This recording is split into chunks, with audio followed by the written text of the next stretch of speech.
Hello, and welcome to the last episode of our How to Choose a Content Agency podcast series, episode 7, DEIB. I'm once again joined by two great guests to help companies choose their next agency wisely. We have both from Collective Content, Zoe McNeill, Marketing and Content Executive, and Emma Davies, Senior Content Manager, to dive into the more important matter of diversity, equity, inclusion, and belonging in content marketing. And if you want to get your hands on more expert advice on this subject, then please check out the full Collective Content How to Choose a Content Agency guide available on our website, link in the description.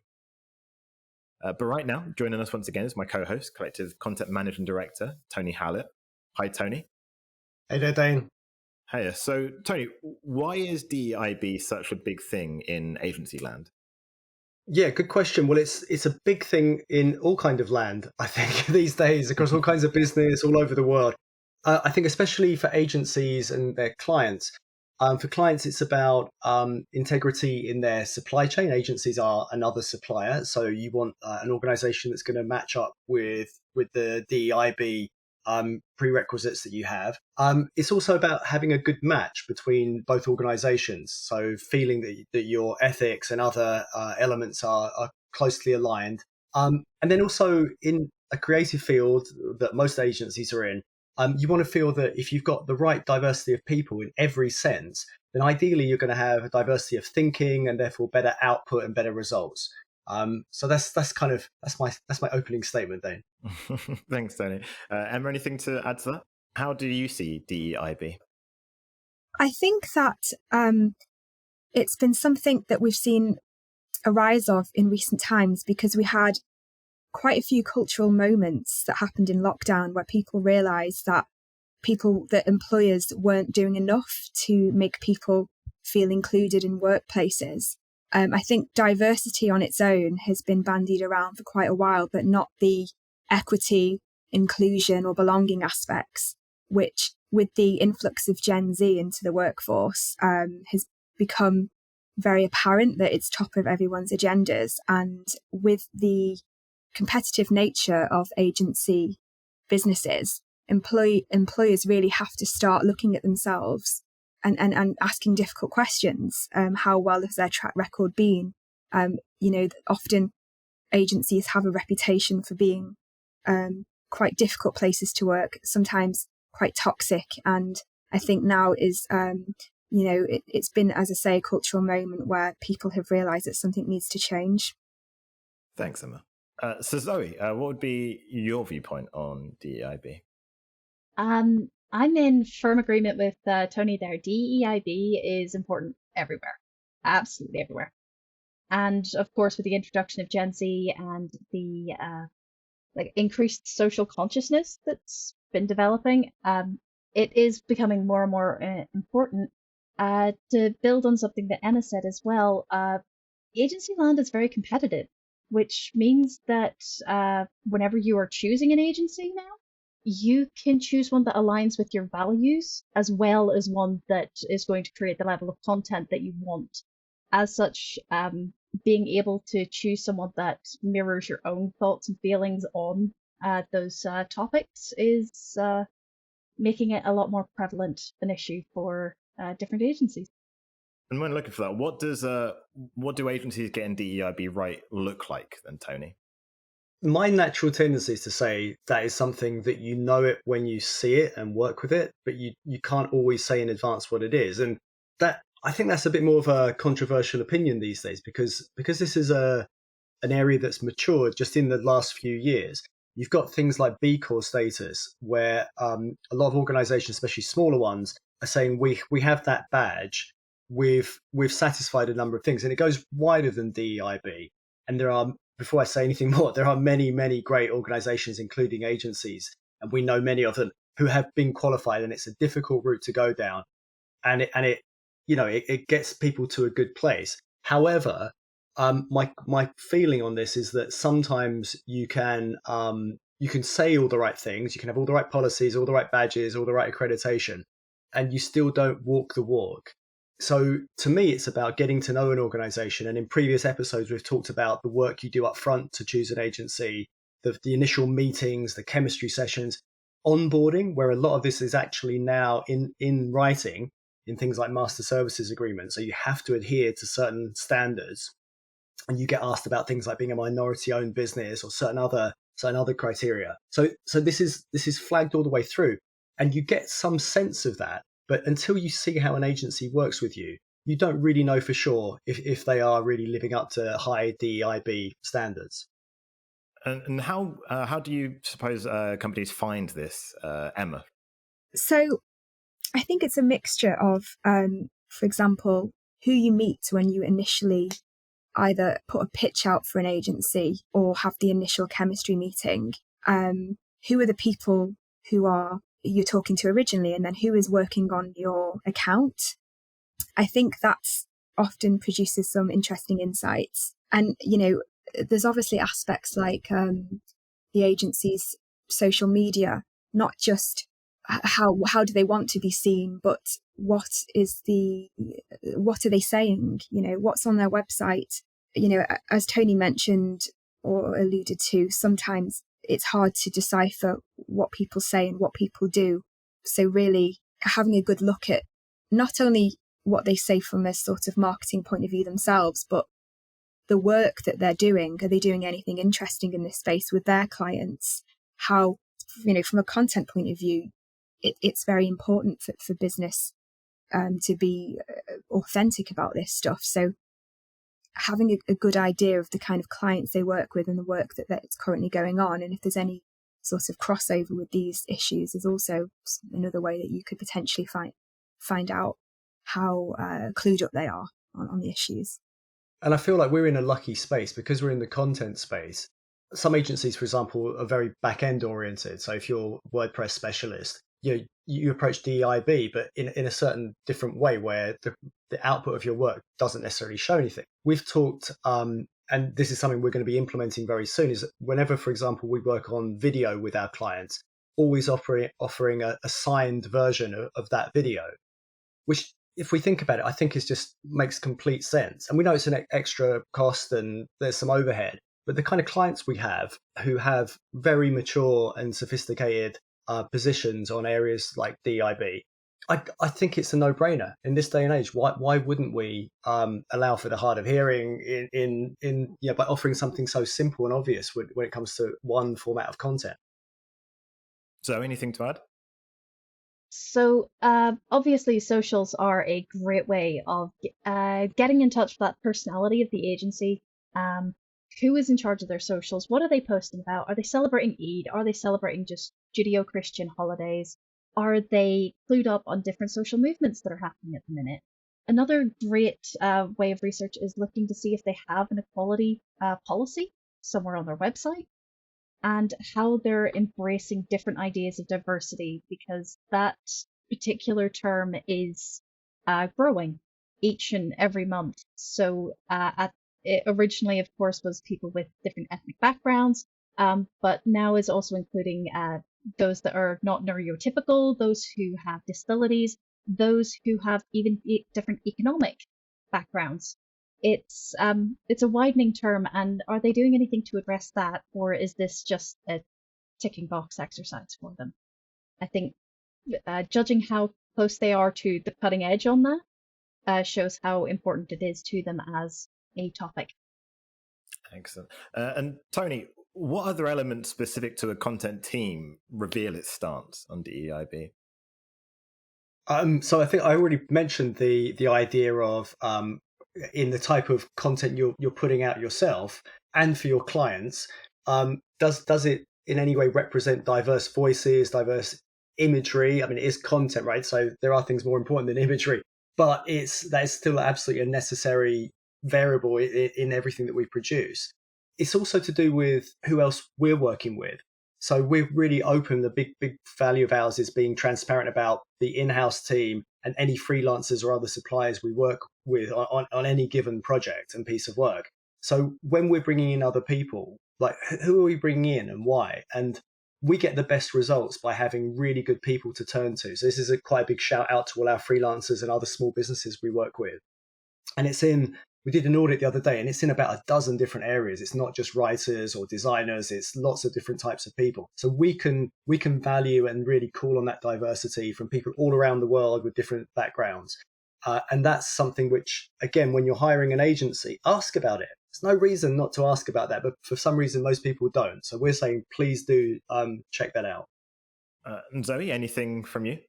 Yeah, so there are certain accessibility elements as well that really help promote the DEIB status of the company, at least in my mind. Things like alternative text on images, things like color contrast, so that the content can be enjoyed by those that are colorblind. Even the simplification of certain phrases so that those who have English as a second language can also enjoy it. Or particular fonts that help dyslexic folks to access. There's a whole range of tools and techniques out there that can really extend the audience for your content, but also make it easier for folks to access it. Emma, have you any other points for that? I would say ask about turnover of staff. I think that's a really good indication of how a lot of factors around that would cross over with DEIB. So what you mean by that is, if you're not doing what you should be doing, you're going to have a higher turnover. People aren't going to feel at home and comfortable to operate how they should be operating. Yes, that's exactly right, Tony. I'm glad I clarified. Thank you. What could a team's workforce really say about them, Zoe? Obviously, the idea of transparency comes forward quite a bit. Knowing exactly who's writing for you, I think it's a very good sign that the company has nothing to hide. They are happy for you to have direct contact with your writer, with your editor, with your content creator. Another thing that I would look for is age of the various different folks in the agency. Obviously, those that are a older generation certainly bring more experience to the table, but typically those that are in a younger generation have higher expectations when it comes to DEIB and are more willing to voice that. They're not so used to the way things have been, so to speak. There's a really good one, Daine, that we've talked about internally, but not externally as much as we should have over the past few years. And Zoe touched on age, and most people who have had kids tend to be, obviously people in their 20s have kids, but people in their 30s and 40s, the biggest kind of screw up the industry's ever made is not hiring returning mums to work. And so this is normally women in their 30s and 40s who have maybe been out of the workforce for 5 to 10 years and were absolutely brilliant before they left to have kids. And why does anyone think they're not brilliant now?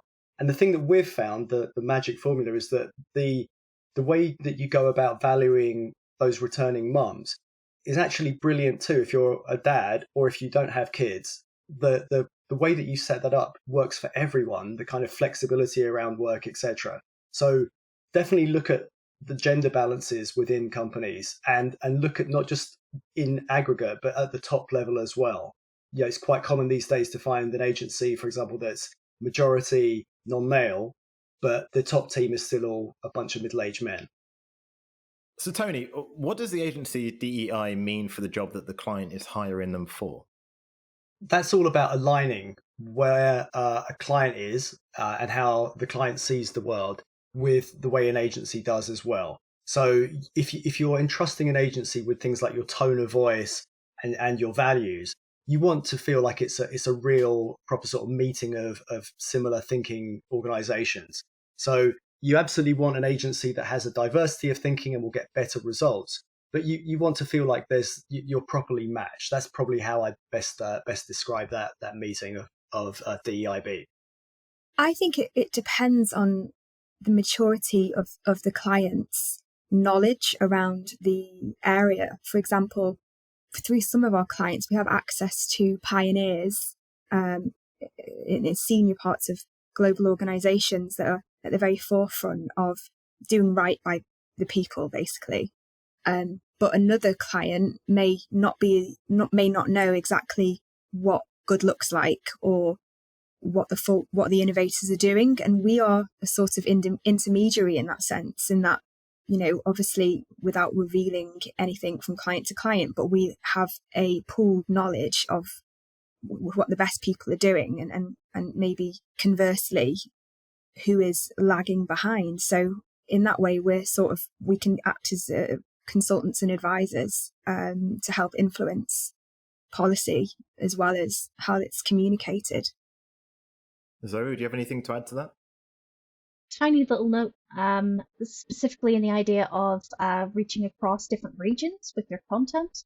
Having someone who is local to that region to look over your content and ensure that it's going to hit the right points with the audiences that you want, not only brings that quality level up, but it's also a very key marker of the DEIB topics that we're talking about here, specifically the idea of translation versus transcreation and whether or not something still scans. So it's not just a social and just generally good thing to be doing, it is going to increase the quality of your content.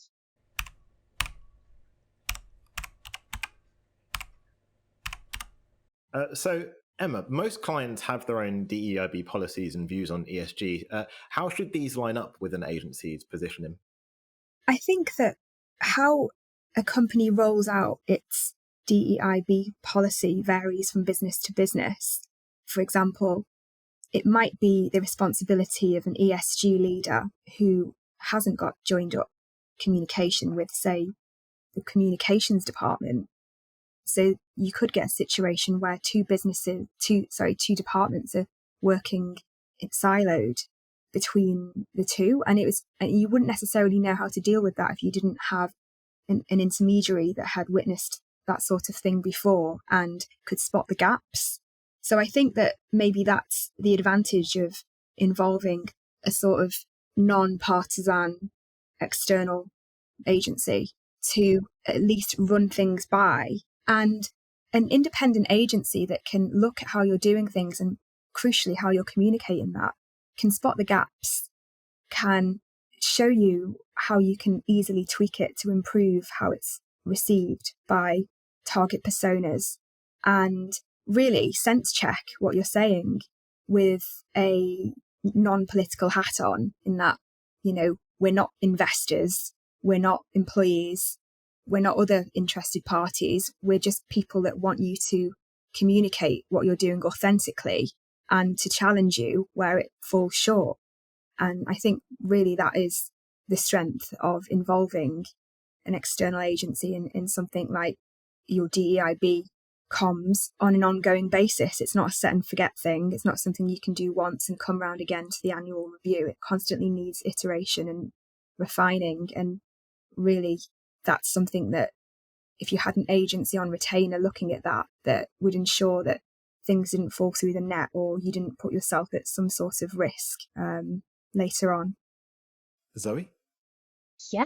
So obviously DEIB is a legal requirement for many big companies, but the policies that they follow and the terms that they have set in place aren't a catch-all.